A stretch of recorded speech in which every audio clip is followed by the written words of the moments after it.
मैत्रिणींनो, अनुप्रिताज किचन मध्ये आपले स्वागत आहे। आज मी बनवणार आहे आलू पोंगा। अरे बापरे, प्रश्न पडलाय, आलू पोंगा काय? अरे हो, अमरावती आणि अकोलाच्या लोकांना विचारा की कसं लागतात हे चटपटीत आलू पोंगे।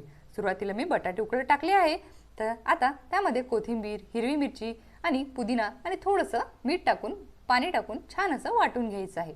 ही झाली हिरवी चटणी। आता आपले बटाटे सुद्धा उकळून झालेले आहेत, तर हे छान प्रकारे मॅश करून घेऊ आणि जी हिरवी चटणी बनवली ती यामध्ये टाकून घ्यायचं। आणि कांदा टोमॅटो शिवाय तर चाटच अधुरा आहे। हा कांदा टोमॅटो टाकलं त्यानंतर काळा मीठ, चाट मसाला आणि थोडंसं लिंबू पिळून घ्या आणि हे सगळं व्यवस्थित आपल्या चवीनुसार टाका बरं। व्यवस्थित एकत्र करता करता लाईक करायला विसरू नका। आता छान असे पोंगे तळून घ्या। पोंगे हे अर्धे कट करू घ्यायचे आहे, जेणेकरून आपला मसाला आहे तो व्यवस्थित भरला जाईल। ते जो आपण आलूचा चटणी केलेली आहे ती यामध्ये भरायची आहे आणि हे भरता भरता कमेंट करायला विसरू नका। व्यवस्थित दोन्ही साइडनी ही आपल्याला याप्रमाणे चटणी भरून घ्यायची आहे आणि जे बारीक शेव असतात त्यामध्ये डीप करायचा आहे। आपला आलू पोंगा तयार, झटपटीत होतो आणि एकदम टेस्टी। Thank you.